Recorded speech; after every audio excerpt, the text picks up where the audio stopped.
Ainda sem nenhum reforço anunciado, a Ponte começa a projetar algumas mudanças de olho na sequência da temporada. No sistema defensivo, um jogador que retornou de empréstimo há pouco mais de um mês deve ganhar uma nova oportunidade com a camisa alvinegra. Thiago Oliveira retornou a Campinas após disputar apenas 4 jogos pelo CSA. E com um contrato com a Macaca até o fim de 2025, o zagueiro deve ser inscrito pela alvinegra para a sequência da Série B. Thiagão já acumula 46 partidas com a camisa da Ponte entre os anos de 2020 e 2023. A inscrição de Thiago Oliveira também passa pela possível saída de outros jogadores da posição. Um dos nomes que pode deixar o Moisés Lucarelli nessa janela de transferências é Nilson Júnior. A diretoria estuda a saída do jogador, que ainda não disputou nenhuma partida nessa Série B. Titular durante boa parte do Campeonato Paulista, o zagueiro se lesionou e acabou perdendo espaço na equipe alvinegra. Além de Nilson Júnior e Thiago Oliveira, Nelsinho conta com mais 6 zagueiros no atual elenco: Sérgio Rafael, Castro, Matheus Silva, Luiz Raquim, Edson e Joilson. E também de olho na sequência da competição, o elenco da Macaca segue se preparando para o próximo compromisso contra o Mirassol. Defendendo 100% de aproveitamento no Moisés Lucarelli, Nelsinho Batista vai para sua 4ª partida no Majestoso. Até então foram 3 jogos, com 3 vitórias contra CRB, Novo Horizontino e Ceará. Para o duelo contra o Mirassol, Nelsinho vai contar com 2 retornos importantes. Após cumprirem suspensão, Pedro Rocha e Igor Inocêncio voltam à equipe titular. Mas, por outro lado, Dodô, suspenso pelo 3º amarelo, desfalca a equipe. Por esses motivos, o treinador vai para a sua 8ª formação diferente à frente da Macaca. Ponte Preta e Mirassol se enfrentam nesta sexta-feira, às 7 horas da noite, no Moisés Lucarelli.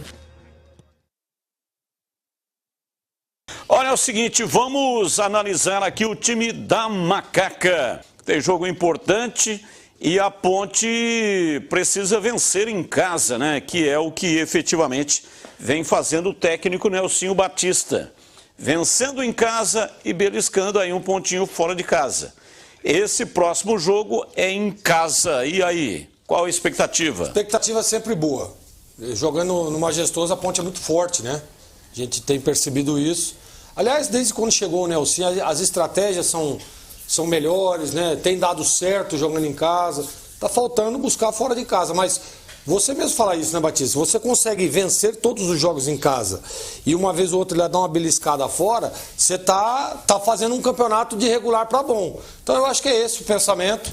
Acho que tem que fazer a lição de casa, é importante. E depois o Nelsinho tentar arrumar uma estratégia aí. Está tendo alguns problemas de escalação, principalmente em jogos fora de casa. Mas, depois da janela, provavelmente a Ponte vai trazer alguns jogadores, vai reforçar o seu elenco. Pode facilitar um pouco mais, né, essa alternância de alguns jogadores, de alguns atletas que às vezes está no DM, às vezes está suspenso por cartão. Mas dentro de casa, vou repetir, a Ponte é muito forte, tem tudo para ganhar o jogo. O Dodô vai fazer muita falta, viu, Batista? O time está muito entrosado com ele ali, né? Ele ajuda muito o trabalho do Elvis, não é? Ele não faz a posição, né, e a incumbência do Elvis, mas ele ajuda muito. Ele é um cara que toda hora está apoiando para quem tem a bola. Ele ajuda a arrastar também essa bola da maneira dele, da característica dele. E ele não jogando, o time tem que mudar o jeito de jogar. Vai ter que colocar eu não vejo com a mesma característica, provavelmente ele vai inserir o Iago Dias nesse time. Aí muda o jeito do time jogar. Então, dentro de casa, a Ponte tem boa possibilidade de vencer o Mirassol. O Mirassol tem 19 pontos, a Ponte tem 17, a campanha é muito parecida. Dentro de casa, a Ponte está muito forte e a tendência é que vença o jogo. Agora, todo mundo sabe do perigo, da qualidade do Mirassol e do trabalho do Mozart. Então a Ponte vai ter que estar ajeitadinha, né? Ela vai ter que ser mais agressiva do que ela foi contra o Brusque, não pode ficar negociando muito, com a Ponte negociou o jogo todo fora de casa, mas é a maneira do time jogar. Então vamos ver nas laterais o que ele vai escolher, mas de qualquer maneira eu tenho certeza que o Dodô vai fazer muita falta. E olha, com relação a contratações, né, percebo que o torcedor da Ponte está ansioso. Porque até agora não vazou nenhum nome e a Ponte também não anunciou nenhum nome. A janela de inverno abre amanhã, dia 10, e vai fechar no dia 2 de setembro. E também tem a questão da rivalidade, né? O torcedor da Ponte ficou olhando lá o Guarani, já contratou 3, já anunciou 3, tem mais 2 aí, o Salustiano e também o Pacheco, que serão anunciados nas próximas horas. E fala-se que o Guarani vai contratar mais 3, um total, portanto, de 8 jogadores. E a Ponte até agora não anunciou nenhum, e nenhum nome também foi vazado pela imprensa. O Eberlin, presidente da Ponte, ele tem realmente essa maneira de trabalhar. Como ele que está no comando, né? A Ponte não tem um executivo de futebol. Quem comanda isso é o presidente do clube. E ele consegue trancar ali as 7 chaves, consegue segurar essas informações. E também tem essa extensão de janela. Abre dia 10 de julho e vai fechar só no dia 2 de setembro. Então tem aí quase 2 meses para fazer contratações. Mas, formação de bastidor, que a Ponte vai contratar 4 jogadores para todos os setores. Um lateral direito, um meia, um atacante também de velocidade, e pode ser que traga também mais um lateral esquerdo. Então, todos os setores a Ponte pretende contratar.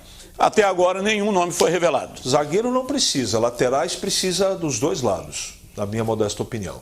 Precisa de um reserva para o Elvis, mas tem no mercado para contratar?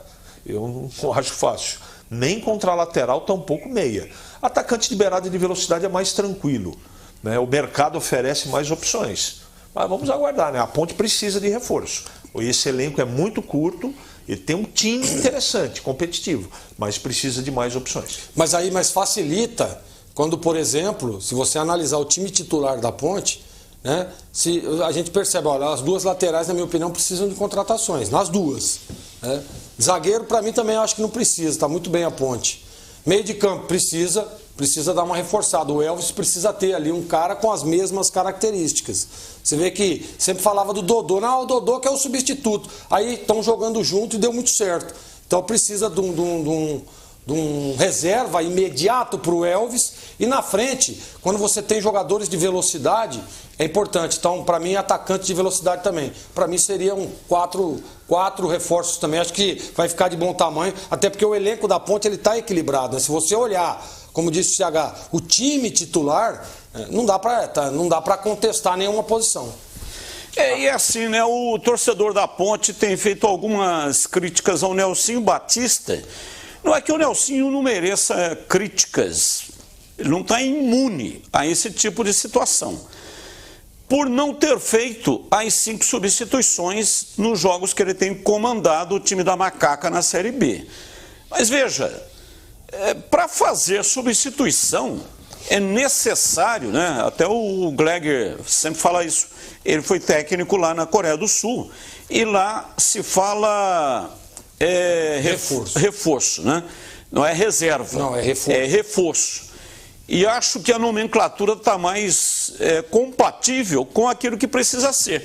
Você tem um time titular jogando, e aí você tem um jogador que você considera que vai reforçar o time titular, você tira aquele que não está rendendo e coloca um outro para reforçar. Agora, o Nelsinho olha para o banco e não tem como, ele vai mudar por quê? Não tem ninguém no banco que consiga entrar no time e render mais do que aquele que está atuando como titular. Então, para que ele vai fazer as 5 substituições só porque o regulamento permite fazer 5 substituições? Se ele entende que não vai reforçar, não há necessidade de fazer as 5 substituições. Aliás, esse negócio de 5 substituições, isso aí foi na era da pandemia. Porque havia a questão, né, do vírus letal e o jogador às vezes voltava de Covid e não tinha o mesmo fôlego. Então foi colocado aí 5 substituições para poder oxigenar o time se houvesse a necessidade. Terminou a pandemia, aliás, alguns procedimentos utilizados na pandemia Acabou a pandemia, mas esses procedimentos permanecem. Esse é um caso. As 5 substituições permaneceram. Mas não significa que o técnico tem que fazer as 5 substituições. Não é obrigado. Né? Não é obrigado a fazer, né? Não tem necessidade, só faz as 5 substituições. Agora, vindo reforço, vindo jogador interessante, aí é evidente que o técnico não é burro, não é idiota. Se ele tem um jogador que pode render, ele vai colocar no time. Não, Batista, e criou-se muito essa questão de que tem agora, já que tem 5, tem que fazer as 5. Isso aí, como você disse, não existe. Essa modernidade, né, e esses novos treinadores, essas novas nomenclaturas que dizem, né, esses cursos, a gente tá vendo aí como é que tá o futebol brasileiro, né, gente? A gente tá vendo como é que tá a nossa seleção. Então isso daí esquece, o Nelsinho vem de um pensamento asiático, que para mim é um dos maiores, um dos melhores que tem no planeta, pensamento que eu falo, cultura de futebol, de gestão de futebol, que no Brasil aqui para mim não existe. Então ele vem nessa cultura e para ele não adianta, para que você vai trocar por trocar? Né? Ah não, ó, o cara ali tá mal fisicamente, ó, cansou no jogo, aí tudo bem. Mas a gente percebe que o time da Ponte, ele fisicamente ele tá muito bom. Os caras correm o jogo todo, o Elvis é a prova viva disso. Teve um jogo aí que ele mas o Elvis tá roliço, tá, o cara dando pique aos 46 do segundo tempo, marcando a saída de bola do time adversário. Então isso daí o cara mostra que o time tá bem fisicamente, né? E não é necessário, gente, não é necessário. Às vezes, claro, é importante, o time não tá bem, as peças não estão rendendo, aí você faz as trocas, faz as mudanças. Mas para mim essa obrigatoriedade de toda hora ter que fazer 5 substituições, isso não existe.